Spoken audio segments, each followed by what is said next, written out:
നിങ്ങളെ.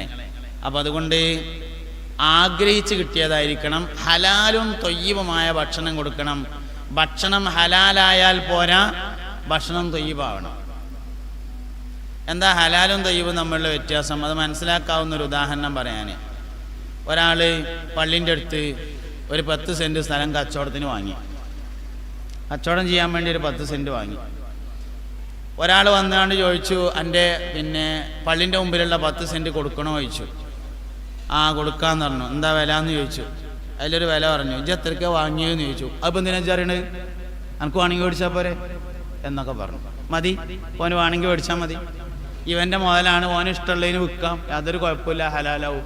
തൊയ്യിബാണെങ്കിലോ, തൊയ്യിബാവണമെങ്കിൽ ഇതിൻ്റെ ഒറിജിനൽ വില വാങ്ങിയ ആൾ അറിയുമ്പോൾ അൽഹംദുലില്ലാ എന്നാണ് പറയണം.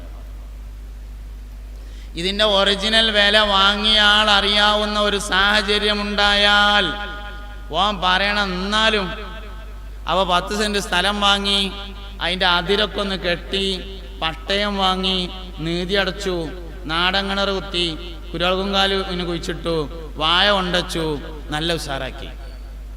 ഒരാൾ വന്നപ്പോൾ അങ്ങനെ കണ്ടു, പെരക്കാൻ പറ്റിയ സ്ഥലം കൊടുക്കണമെന്ന് ചോദിച്ചു. ആന്ന് പറഞ്ഞു. എന്താ വേണ്ടതെന്ന് ചോദിച്ചു. അതിൽ പറഞ്ഞു, എനിക്കൊരു 15 ലക്ഷം റുപ്യ കിട്ടിയാൽ തരാറുണ്ട്. ഇജ്ജ് എത്രയ്ക്ക് വാങ്ങിയെന്ന് ചോദിച്ചു. ഞാൻ 10 ലക്ഷത്തിനാണ്.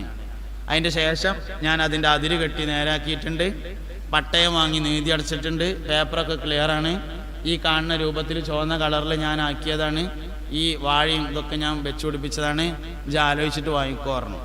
ഓൻ പോയി അമ്മോനോട് ചോദിച്ചു, പള്ളിൻ്റെ മുമ്പിലുള്ള കുഞ്ഞാമ്മേൻ്റെ 10 സെൻറ്റ് കൊടുക്കേണ്ടി എനിക്ക് പെരക്കാൻ വാങ്ങാൻ പറ്റുമോ ചോദിച്ചു.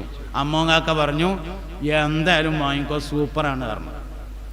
2 കച്ചവടക്കാരോട് ചോദിച്ചു, ഇങ്ങനൊരു സ്ഥലം കൊടുക്കാണ്ട് എന്താ വാങ്ങണതിനെ പറ്റി നിങ്ങളെ അഭിപ്രായം എന്ന് പറഞ്ഞു. ഒരു കുഴപ്പമില്ല, ഉഷാറാവും, 15-ന് കിട്ടുകയാണെങ്കിൽ എന്തായാലും വാങ്ങാറുണ്ട്. വന്നുകൊണ്ട് അഡ്വാൻസ് കൊടുത്താൽ തൊയ്യിബായി. അതിനാണ് ഹലാലും തൊയ്യിബും തമ്മിൽ തിരിച്ചറിയാനുള്ള. അങ്ങനെ എല്ലാ വിഷയത്തിലേക്കും തൊയ്യിബ് എന്ന് പറഞ്ഞാൽ ഇന്നതാണെന്ന് പറയാൻ കഴിയൂല, അത് എല്ലാ വിഷയത്തിലും ഉണ്ടാവും. 950 രൂപക്ക് ജോലി എടുത്തിട്ട് 1000 രൂപ വാങ്ങിയാൽ തൊയ്യിബാവൂല. 1000 റുപ്യക്ക് പണിയെടുത്തിട്ട് 950 റുപ്യ വാങ്ങിയാൽ തൊയ്യിബായിരിക്കും. അതന്നെ വ്യത്യാസം.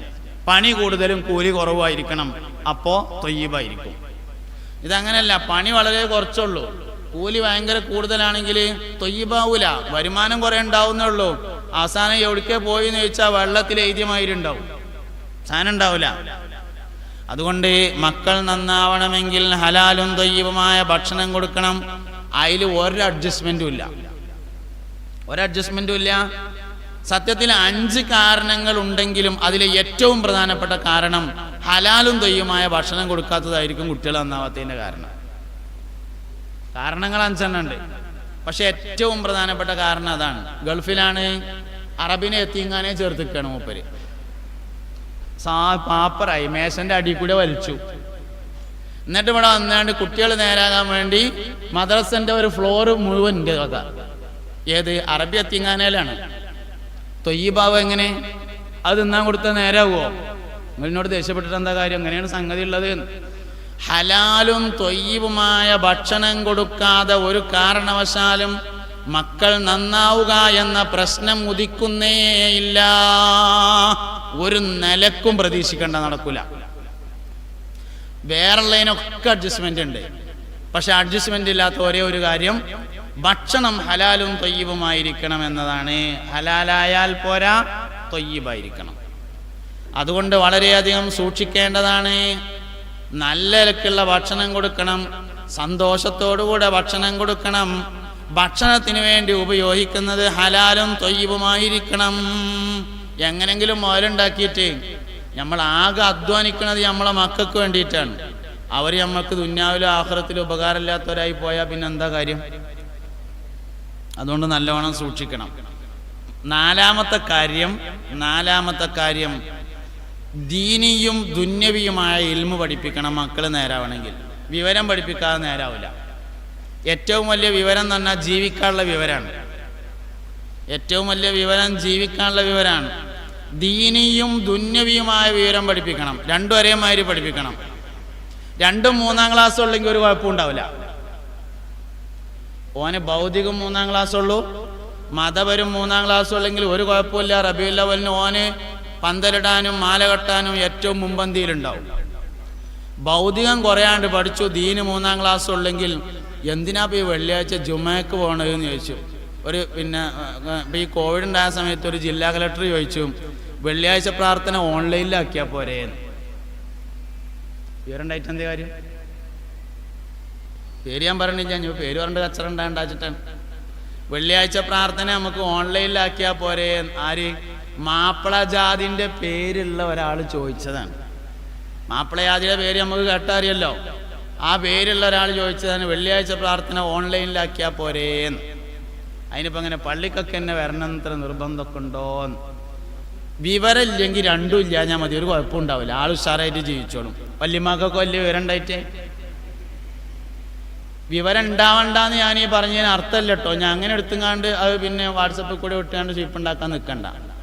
വിവരം വേണം, രണ്ടും ഒരേമാതിരി വേണം. ഭൗതികമായി PhD ഉണ്ടെങ്കിൽ ദീനിലും PhD ഉണ്ടെങ്കിലേ സംഗതി നടക്കുള്ളൂ. ഭൗതികമായി ഒരാൾ എഞ്ചിനീയർ ആണെങ്കിൽ ദീനിലും എഞ്ചിനീയർ ആയിരിക്കണം, എന്നാലേ നടക്കുള്ളൂ. അല്ലെങ്കിൽ ദീൻ എന്തേ പറഞ്ഞതെന്ന് മനസ്സിലാവില്ല.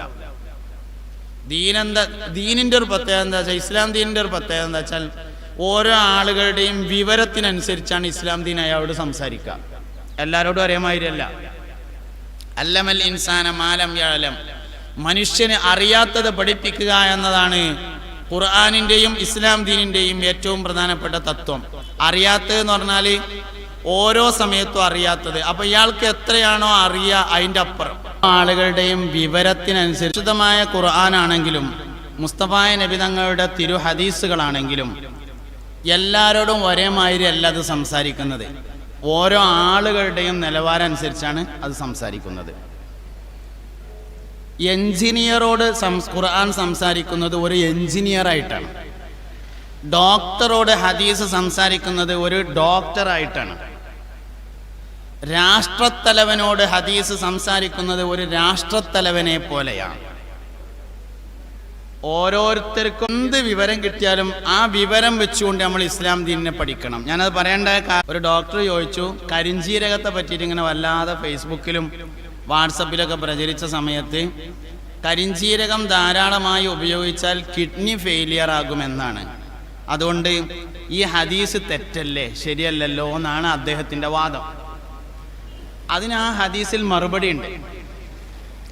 എന്താ മറുപടി വെച്ചാൽ, ഹബ്ബത്തു സൗദാഇ ശിഫാഉൻ മിൻ കുല്ലി ദാ, കരിഞ്ജീരകം എല്ലാ രോഗത്തിനും ശിഫയാണ് എന്നാണ് പറഞ്ഞിട്ടുള്ളത്. അപ്പൊ ദണ്ണ ആദ്യം സ്ഥിരപ്പെടണം, വെറുതെ തിന്നാനുള്ളതെന്ന് അതിൽ പറഞ്ഞിട്ടില്ല. കരിഞ്ജീരകം വെറുതെ എന്നുള്ളതാന്ന് അതിലില്ല, രോഗത്തിന് മരുന്നാണ് എന്നാണ്. അപ്പോൾ ഒരാൾ കരിഞ്ജീരകം എങ്ങനെ കുടിക്കേണ്ടതെന്ന് ചോദിച്ചാൽ ആദ്യം അവനോട് ചോദിക്കേണ്ടത് അനക്കെന്താ ദണ്ണെന്നാണ്. ത്തിനും സൈഡ് എഫക്റ്റ് ഉണ്ട്. ഒരാൾക്ക് ദണ്ണുണ്ടായി, ഒരാൾക്ക് ഗ്യാസ് ഉണ്ടായി, അയാൾ മരുന്നായിട്ട് ഇഞ്ചി ഉപയോഗിക്കുകയാണെന്ന് വിചാരിക്കുക. എന്താ കുഴപ്പം? മൂത്രക്കടച്ചിലുണ്ടാവും. ഏത് ഇഫക്റ്റ് ഉള്ള സാധനത്തിനും സൈഡ് എഫക്റ്റ് ഉണ്ട്. അപ്പം മരുന്നായിട്ട് ഉപയോഗിക്കാൻ പറഞ്ഞൊരു സാധനം പാരസിറ്റാമോള് പനിക്കുള്ള മരുന്നാണ് എന്ന് പറഞ്ഞാൽ, പനിയില്ലാത്തോ രാവിലെയും വൈകുന്നേരം ഉച്ചക്ക് ഓരോന്ന് കുടിക്കുക എന്നാ പറഞ്ഞതിനർത്ഥം. ഓനാദ്യം പനിയുണ്ട് വേണ്ടേ, എന്നിട്ടല്ലേ കുടിക്കണ്ടേ? ഹബ്ബത്തു സൗദാ രോഗത്തിന് ശിഫയാണ് എന്ന് പറഞ്ഞാൽ ആദ്യം ദണ്ണം വേണ്ടേ? ഇനി രണ്ടാമതൊരു മറുപടി ആയി തന്നെ ഉണ്ട്. അതെന്താ വെച്ചാല്, ഹബ്ബത്തു സൗദാഇ ശിഫാഉൻ മിൻ, ചിലപ്പം കുടിക്കലേക്കാരം അല്ലെങ്കിൽ മൂക്ക് കൂടി വലിക്കലേക്കാരം. അപ്പൊ ജലദോഷത്തിനൊക്കെ മൂക്ക് കൂടി വലിക്കുക. അല്ലെങ്കിലോ അരച്ചു തേക്കലായിരിക്കും, ചിലപ്പം തിളപ്പിച്ച വെള്ളമായിരിക്കാം, ചിലപ്പോൾ കരിഞ്ജീരകത്തിന്റെ ഓയിലായിരിക്കാം, ചിലപ്പോ ഓയിൽ തന്നെ വെള്ളത്തിലൊഴിച്ച് നേർപ്പിച്ചിട്ടായിരിക്കാം. അങ്ങനെയല്ലോ, കുടിക്കാനായി പറഞ്ഞിട്ടില്ല. ഈ സാധനം ശിഫയാണ് എന്ന് പാമ്പിനെ പിടിച്ചുകാണ്ട് വിഷെടുത്തുകൊണ്ട് കുടിക്കാന്ന അല്ല, അത് മരുന്നാക്കണ ഒരു രീതി ഉണ്ട്, ആ രീതിക്കേ പറ്റുള്ളൂ. ഞാനിത് പറഞ്ഞത് എന്തിനാ വെച്ചാൽ നിങ്ങളെ വൈദ്യം പഠിപ്പിക്കാനല്ല, പിന്നെന്തിനാ? ഒരാള് ഭൗതികമായി എത്ര പഠിച്ചോ അത്ര ദീനും പഠിച്ചാലേ പിടിച്ചിക്കാൻ പറ്റുള്ളൂ. അല്ലെങ്കിൽ കുറെ ആൾ പോകുമ്പോൾ ചോദിക്കും, എന്തിനാ ഇപ്പൊ ഈ ദീനൊക്കെ അല്ലേ ഇടങ്ങേറ് എന്ന് തോന്നും. പോയാലും പോരാ, വർത്താനം പറയാണ്ട് പറ്റൂല്ല, അങ്ങനെയൊക്കെ തോന്നും. രാവിലെ നേരത്തെ നീച്ചും വേണം, നേരം വൈകി കിടക്കാനും പറ്റൂല, ഇമ്മാനെയും നോക്കണം, ബാപ്പാനെയും നോക്കണം, ഫാമിലി ആയിട്ട് ഇങ്ങനെ കഴിഞ്ഞുകൂടാണ്. ഏത് ഗൾഫ് ചെന്നിട്ട് കുട്ടിയോട് ചോദിച്ചു, ചെറുപ്പക്കാരോട്, ഫാമിലിയൊക്കെ എങ്ങനെ ഉണ്ട് ചോദിച്ചു. ഫാമിലിയൊക്കെ അൽഹംദുലില്ലാ റാഹത്താണ്, ഓലൊക്കെ ഇവിടെ ഉണ്ട് പറഞ്ഞു. വാപ്പ ഉണ്ടോ ചോദിച്ചു. ഇല്ല വാപ്പല്ല പറഞ്ഞു. ഉമ്മ ഉണ്ടോ ചോദിച്ചു. ഇല്ല ഉമ്മ ഇല്ല പറഞ്ഞു. അവൻ്റെ ഫാമിലിയൊക്കെ അവിടെ ഉണ്ടേനു തരേ. അപ്പോൾ വാപ്പാനെയും മാനെയും ഒന്നും ഫാമിലിയിൽ പെടുത്തിയിട്ടില്ല. ഞാൻ ഫാമിലി എന്നുള്ള ഇംഗ്ലീഷ് വാക്കിൽ വാപ്പയും ഉമ്മയും പെടുവില്ല എന്ന് എനിക്കറിയില്ല. എനിക്കിങ്ങനെ ക്ലാസ് എടുത്തപ്പോൾ ഡോപ്പമിൻ ഹോർമോൺ എന്ന് പറഞ്ഞു. അപ്പോൾ ഒരാൾ വാട്സപ്പിൽ ബന്ധപ്പെട്ടിരുന്നു. ഡോപ്പോമൈൻ എന്നാണ് പറയേണ്ടത്, നിങ്ങൾ പറഞ്ഞു കൊടുത്ത് തെറ്റിയിട്ടുണ്ട്, നിങ്ങൾക്ക് എന്ത് PhD ആന്ന് ചോദിച്ചു. എനിക്ക് കെമിസ്ട്രിയിലല്ലല്ലോ PhD ഉള്ളത്. അയാൾ അസ്സലാമു അലൈക്കും എന്ന് പറഞ്ഞത് ശ്രദ്ധിച്ചില്ല. അസ്സലാമു അലൈക്കും എന്ന് പറഞ്ഞാൽ മരണം എന്നാണ് അതിൻ്റെ അർത്ഥം. രക്ഷയുണ്ടാവട്ടെ എന്ന് പറഞ്ഞതിന് പകരം നിങ്ങൾ ചത്തുപോട്ടെ എന്നാണ് അസ്സലാമു അലൈക്കും എന്ന് പറഞ്ഞ അർത്ഥം. അത് കുഴപ്പമില്ല, മൂപ്പർക്ക് അറബിയിലല്ല PhD ഉള്ളത്, അതുകൊണ്ട് മൂപ്പര് അങ്ങനെ പറഞ്ഞാൽ കുഴപ്പമൊന്നുമില്ല, അയാളുടെ ഉദ്ദേശം അനുസരിച്ചുണ്ടാവും. അപ്പം എന്തേ പറഞ്ഞ് ഇതൊന്നും പറയാൻ വേണ്ടി പറഞ്ഞതല്ല, പറഞ്ഞത് ഭൗതികം എത്ര മക്കളെ പഠിപ്പിച്ചോ അത്ര ദീനും പഠിപ്പിക്കണം. ഭൗതികമായിട്ട് +2 ആണെങ്കിൽ ദീനി എന്ന് ചിന്തിക്കുന്നവരായി മക്കൾ മാറും. അപ്പോൾ വരണമെങ്കിൽ എന്തുവാണെന്ന് വെച്ചാൽ എത്രയും ഭൗതികം പഠിപ്പിക്കാം. നമ്മളെ ദർശനം പഠിച്ച ഒരു കുട്ടി ഇപ്പോൾ B.Ed കൊടുത്തു എന്ന് പറഞ്ഞു. അൽഹംദുലില്ലാ സന്തോഷമാണ്, റാഹത്താണ്. അങ്ങനെ വേണം, രണ്ടും ഒപ്പം പഠിക്കണം, രണ്ടോണം നല്ല രണ്ടും പഠിക്കണം. ഇല്ലെങ്കിൽ പിന്നെ 2, 3-ാം ക്ലാസ് മതി, ഒരു കുഴപ്പം പറ്റില്ല. നല്ല നിക്കരിച്ച് നോരുമ്പോൾ പോയിട്ട് റബീഉൽ അവ്വലും മൗലിദ് ഓതി അങ്ങനെ ജീവിച്ച് നല്ല ആൾക്ക് കെലിമയും ചെല്ലി മരിച്ചാൽ പോകും, ഒരു കുഴപ്പമുണ്ടാവില്ല. പഠിക്കുമ്പോൾ രണ്ടും പഠിക്കണം എന്നുള്ളതാണ്. ഇത് നമ്മൾ 7-ാം ക്ലാസ് കഴിയുമ്പോൾ അതിന് സമസ്ത 2 സർട്ടിഫിക്കറ്റ് തരും. ഒന്ന് 5-ാം ക്ലാസ്സിലെ സർട്ടിഫിക്കറ്റ് മതി. അത്യാവശ്യം ഇപ്പം പെൺകുട്ടിനെ കാണാൻ വരുമ്പോൾ നോക്കാൻ 2 സർട്ടിഫിക്കറ്റൊക്കെ പോരെ, മതിയല്ലോ. അത് 2 ഫ്രെയിം ചെയ്തിട്ടുണ്ട്. അത്യാവശ്യം ഡേറ്റ് ഓഫ് ബർത്ത് ഒക്കെ ഒന്ന് കാണാനും മാർക്സ് പഠിപ്പിച്ചിട്ടുണ്ട് എന്നൊക്കെ ഒന്ന് അറിയാനും 2 സർട്ടിഫിക്കറ്റ് തന്നെ ധാരാളമാണല്ലോ. 5ത്തവും കിട്ടി 7ത്തവും കിട്ടി, പിന്നെ എന്തിനാ പഠിക്കും? എന്താണ് നമ്മൾ ആലോചിക്കുന്നത്? പിന്നെ ഈ ഹൈദ് നിഫാസിൻ്റെ മസലയൊക്കെ മനസ്സിലാവണമെങ്കിൽ ഹൈദ് നിഫാസ് ഉണ്ടായതിന് ശേഷം പഠിച്ചാലേ മനസ്സിലാവുള്ളൂ. ഒരു വിഷയം നമ്മൾ അനുഭവിക്കുമ്പോൾ പഠിക്കണതും അനുഭവിക്കാതെ പഠിക്കണതും തമ്മിൽ വലിയ വ്യത്യാസമുണ്ട്. കാര്യം പഠിച്ചാത്ത ആരോഗ്യമല്ലോ. വാപ്പ മരിച്ചിട്ട് കൈയ്യെട്ടിയിട്ട് ഇനിയിപ്പോൾ എന്താ എല്ലാം ഉള്ളതെന്ന് ഓർമ്മ ഉണ്ടാവില്ല. പഠിച്ചായിട്ടില്ലല്ലോ സംഗതി. ഒരു മനുഷ്യൻ അനുഭവിച്ച് പഠിക്കണതും അനുഭവിക്കാതെ പഠിക്കണതും 2ആണ്. അതുകൊണ്ട് ദീനീ പഠനം എന്നത് അവസാനിക്കൂല, എന്നും പഠിക്കണം. ഇസ്ലാമികമായ പഠനം ഒരിക്കലും അവസാനിക്കൂല. ഒരാൾ ഭൗതികം എത്ര പഠിക്കുന്നുണ്ടോ അത്ര ദീന് പഠിക്കണം, അത്ര ആയത്ത് പഠിക്കണം, അത്ര ഹദീസ് പഠിക്കണം, അത്ര ഇജ്മാവോ അത്ര ഖിയാസോ ഒക്കെ ഒരേമാതിരി പഠിക്കണം, എന്നാലേ പിടിച്ചിക്കാൻ പറ്റുള്ളൂ. അപ്പോൾ കുട്ടികൾ നന്നാണെങ്കിൽ 4-ാമത്തെ കാര്യം ദീനിയും ദുന്യവിയുമായ ഇൽമു പഠിപ്പിക്കണം. സത്യത്തിൽ മോമിനെ സംബന്ധിച്ച് ദുന്യവിയായ ഇൽമു കാരണം ഒരു ഇൽമു ഇല്ല കേട്ടോ, ദീനിയായ ഇൽമു മാത്രമേ ഉള്ളൂ. ഒരു മുഅ്മിനായ മനുഷ്യൻ നല്ല ലക്ഷ്യത്തോടുകൂടെ പഠിക്കുന്ന എല്ലാ വിവരവും ദീനിയായ ഇൽമാണ്. നല്ലൊരു ദീനിയായ ഒരു മനുഷ്യന് മൈക്ക നേരാക്കാൻ പഠിച്ചാൽ അത് ദീനിയായ ഇൽമാണ്. കാരണം മതപ്രസംഗം അതൊക്കെ ഉണ്ടാകുമ്പോൾ മൈക്ക നേരാക്കാൻ പറ്റും, ദീനിയായ ഇൽമാണല്ലോ. പള്ളിക്ക് ഖുത്ബ നടക്കുമ്പോൾ മൈക്കിൽ കൂടെ ഒച്ച വരുന്നില്ലെങ്കിൽ നേരാക്കാൻ പറ്റും. നല്ല മനുഷ്യൻ ഉപദ്രവമുള്ള ഇൽമ് എന്ന് പറഞ്ഞിട്ട് ഇൽമല്ല 2 ആളാണ് 2.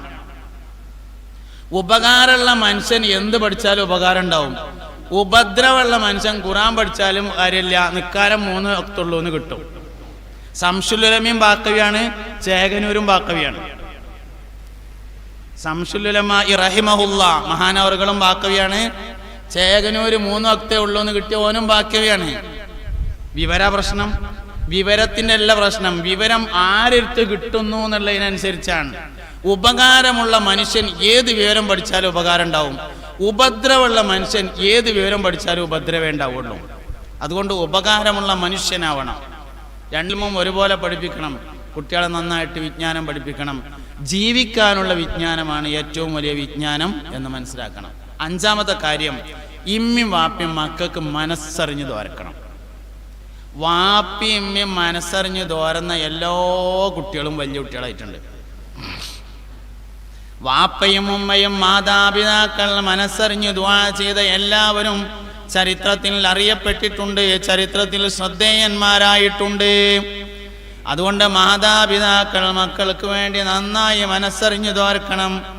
സയ്യിദുനാ സക്കരിയ നബി അലൈഹിസ്സലാമിന്റെ ദുആയുടെ അനന്തരഫലമാകുന്നു സയ്യിദുനാ യഹ്യ അലൈഹിസ്സലാം.